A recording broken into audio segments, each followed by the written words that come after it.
പറഞ്ഞു. വേടൻ നമ്മുടെ ആരുമല്ല. അദ്ദേഹത്തിൻ്റെ റാപ്പ് സംഗീതത്തെ ന്യായീകരിക്കേണ്ട ആവശ്യമോ അദ്ദേഹത്തിനെ വേറെ ഏതെങ്കിലും രീതിയിൽ സപ്പോർട്ട് ചെയ്യേണ്ട ആവശ്യമോ നമുക്കുണ്ടെന്ന് എനിക്ക് തോന്നുന്നില്ല. പ്രത്യേകിച്ച് വലിയൊരു തലമുറയെ അദ്ദേഹം സ്വാധീനിച്ചുകൊണ്ടിരിക്കുന്നു. വലിയൊരു തലമുറയെ. ഉച്ചയ്ക്ക് 2 മണി മുതൽ രാത്രി 10:30 വരെ 7000 ആളുകൾക്ക് മാത്രം അങ്ങനെ നിൽക്കാൻ പറ്റുന്ന ഗ്രൗണ്ടിൽ 10,000 ചില്ലാനം വിദ്യാർത്ഥികളും വിദ്യാർത്ഥിനികളും യുവാക്കളും തടിച്ചുകൂടുന്നു. എത്ര ടൈം എന്നാലോചിച്ച് നോക്കുങ്ങൾ. പൊരി വെയിലത്ത് അവർക്ക് അവരുടെ ശാരീരികമായ ആവശ്യങ്ങളൊക്കെ നിർവഹിക്കണ്ടേ, മൂത്രമൊഴിക്കണ്ടേ, മറ്റു കാര്യങ്ങളൊക്കെ ചെയ്യണ്ടേ. പക്ഷെ അതിനൊന്നും ഒരു സംവിധാനമില്ല. ഉച്ചയ്ക്ക് 2 മണി മുതൽ രാത്രി 10:30 വരെ. എന്നിട്ടും വേടൻ സ്റ്റേജിൽ വരുന്നില്ല എന്ന് വന്നപ്പോൾ പ്രതിഷേധം വരികയാണ്. സംഘാടകരോട് കയർക്കുകയാണ്. ഞങ്ങൾ വീട്ടിൽ പോലും പറയാതെ ഇങ്ങോട്ട് വന്നത് വേടനെ കാണാനാണ്, വേടനെ കൊണ്ടുവരീന്ന് പറയണം, വേടനെ കാണാനാണ്, കൊണ്ടുവരീന്ന് പറയാണ്. വേടനില്ലെങ്കിൽ ഇനി പരിപാടി നടത്തണ്ടെന്ന് പറഞ്ഞ് പ്രശ്നം ഉണ്ടാക്കുകയാണ്. 10,000-ലധികം യുവത്വം. പണ്ട് എലികളുടെ ശല്യം കൊണ്ട് രാജ്യത്തിന്റെ പകുതി നൽകാം, എലിശല്യം മാറ്റിയാലെന്ന് പറഞ്ഞ ഒരു രാജാവിന്റെ കഥ നമ്മുടെ ഇംഗ്ലീഷ് കഥകളൊക്കെ വായിക്കുമ്പോൾ കാണുന്നുണ്ട് അല്ലേ. അവന് സംഗീതജ്ഞൻ വന്നു, അദ്ദേഹം പാട്ടുപാടി, അദ്ദേഹത്തിന്റെ കുയലൂതി. അപ്പോൾ എലികളെല്ലാം അയാളുടെ പിന്നാലെ ഈ സംഗീതം ആസ്വദിച്ചുകൊണ്ട് പോയി. അയാളങ്ങനെ പുഴയിലിറങ്ങിപ്പോയി, എലികളൊക്കെ ചത്ത്. സംഗതി ശല്യം നീങ്ങിയപ്പോൾ രാജാവിന് ഈ രാഷ്ട്രം കൊടുക്കാൻ, പകുതി കൊടുക്കാൻ, പ്രഖ്യാപിച്ച സമ്മാനം കൊടുക്കാൻ ഒരു വിമിട്ടം വന്നു അല്ലേ. അയാൾ പിന്നെയും ഊതി. അപ്പൊ നാട്ടിലെ കുഞ്ഞുങ്ങളെല്ലാം അയാളെ തുടർന്നു. അയാൾ അങ്ങനെ പോയിട്ട് പുഴയിലോ കടലിറങ്ങിയിട്ടുണ്ടെങ്കിൽ മൊത്തം കുട്ടികളോട് പോയി പോകും. രാജാവ് പ്രതിസന്ധിയിലായി, പറഞ്ഞ സമ്മാനം കൊടുക്കേണ്ടി വന്നു. അതാണ് ആ കഥയുടെ ആകത്തുക. ഇவ்விധം കുഞ്ഞുങ്ങളെ മൊത്തം സ്വാധീനിച്ചൊരു മനുഷ്യൻ, വേടനാവട്ടെ വേടനല്ലാത്തയാളാവട്ടെ, ഇவ்விധം കുഞ്ഞുങ്ങളെ വല്ലാതെ ആകർഷിച്ച് അവര് എല്ലാവരും ഇவ்விധം കൈകാര്യം ചെയ്യുന്ന, മനസ്സിലാക്കുന്ന, ഉൾക്കൊള്ളുന്ന, ഇഷ്ടപ്പെടുന്ന ഒരാൾ അവരെ ഏത് രീതിയിലും വേണമെങ്കിൽ മാറ്റിമറിക്കും.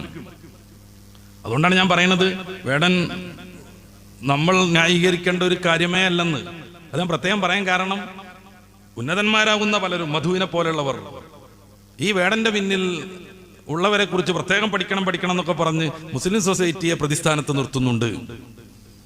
അതിനാരും മെനക്കെടണ്ട, അത്തരം ദിവാസ്വപ്നങ്ങളൊന്നും ആരും കാണണ്ട. മുസ്ലിം സൊസൈറ്റിക്ക് വേടൻ എന്ന് പറഞ്ഞാൽ ഈ ഇന്ത്യയിലുള്ള ഏത് സംഗതിയെ പോലെ ഒരു സംഭവം മാത്രമേ ഉള്ളൂ. അല്ലാതെ പ്രത്യേകം സപ്പോർട്ട് ചെയ്യേണ്ടതോ അദ്ദേഹത്തെ പ്രോത്സാഹിപ്പിക്കേണ്ടതോ രംഗത്തിറക്കേണ്ടതോ ആയ കാര്യമേ അല്ല. ഇത്രയൊക്കെ ആമുഖമായി പറഞ്ഞുകൊണ്ട് തന്നെ ഒരു കാര്യം പറയാതെ വയ്യ. അദ്ദേഹം മുന്നോട്ട് വെക്കുന്ന ഒരു രാഷ്ട്രീയമുണ്ട്, പുതിയ കാലത്ത് ഏറ്റവും പ്രസക്തമാണത്.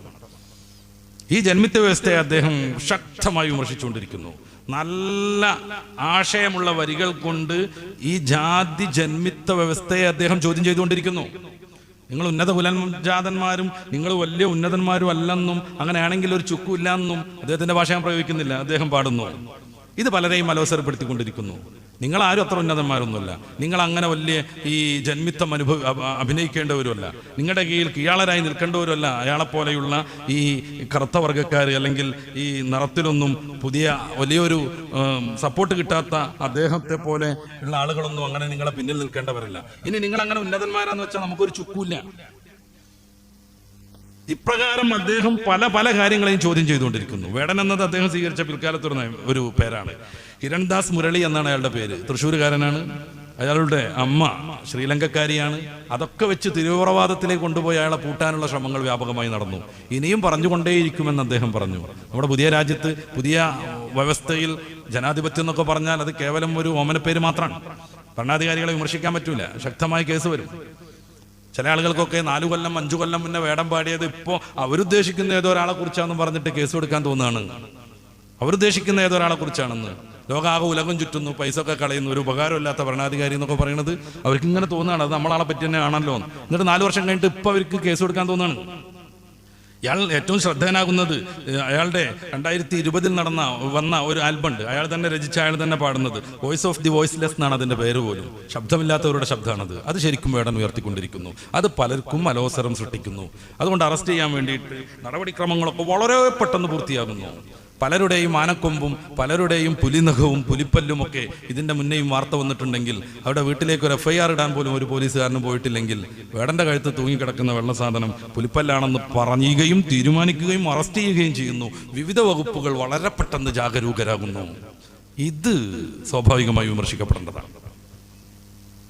ഇതെല്ലാം ജാതീയതയുടെ പേരിലാകുമ്പോൾ, വർണ്ണ വ്യത്യാസത്തിന്റെ പേരിലാകുമ്പോൾ ശരിക്കും വിമർശിക്കപ്പെടേണ്ടതുമാണ്. ഇന്ത്യ ജനാധിപത്യ രാജ്യമാണ്. എല്ലാവർക്കും നിലനിൽക്കാനുള്ള അധികാരമുണ്ട്.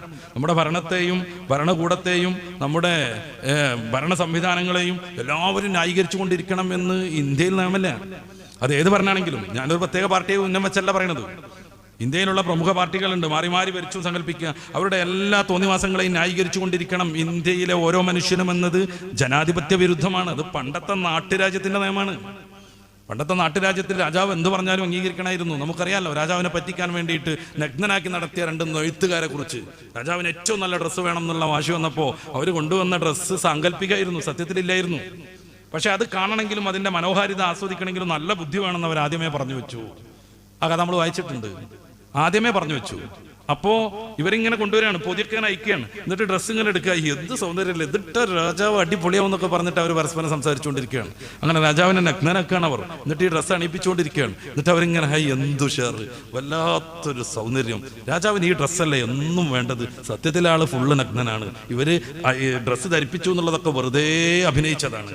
അവിടെ അടുത്ത് ഡ്രസ്സേ ഇല്ലായിരുന്നു. രാജാവ് മനസ്സിലാക്കി നല്ല സൗന്ദര്യം ഉണ്ടെന്ന് പറഞ്ഞില്ലെങ്കിൽ ഞാൻ പൊട്ടനാന്ന് വരും. മന്ത്രി മനസ്സിലാക്കി രാജാവിന്റെ പുതിയ ഡ്രസ്സ് നല്ല ചേർച്ചുണ്ട് എന്ന് പറഞ്ഞില്ലെങ്കിൽ അയാളും പൊട്ടനാണ്. അങ്ങനെ ഓരോരുത്തരും രാജാവിന്റെ ഭാര്യ മനസ്സിലാക്കി ഫുള്ള് നഗ്നനായി കാണുകയാണ് രാജാവിനെ പരസ്യമായിട്ട്. പക്ഷെ രാജാവിന്റെ ഭാര്യ മനസ്സിലാക്കി ഞാനെങ്ങാനും അത് സൗന്ദര്യമല്ല എന്ന് പറഞ്ഞാൽ ഞാനൊരു മന്ദബുദ്ധിയെന്ന് മനസ്സിലാവും. അതുകൊണ്ട് നല്ല സൗന്ദര്യം എന്ന് പറഞ്ഞു. അങ്ങനെ രാജാവിനെ മുന്നിൽ നിർത്തിയിട്ട് നഗരപ്രദക്ഷിണം നടക്കുകയാണ്. അപ്പോഴാണ് ഇത്തരം അന്ധങ്ങളും ബോധങ്ങളും ഇത്തരം അഡ്ജസ്റ്റ്മെന്റ് ജീവിതങ്ങളും ഒട്ടും പരിചയമില്ലാത്ത 2 കുട്ടികൾ രാജാവ് നഗ്നനാണെന്ന് വിളിച്ചു പറയുന്നത്.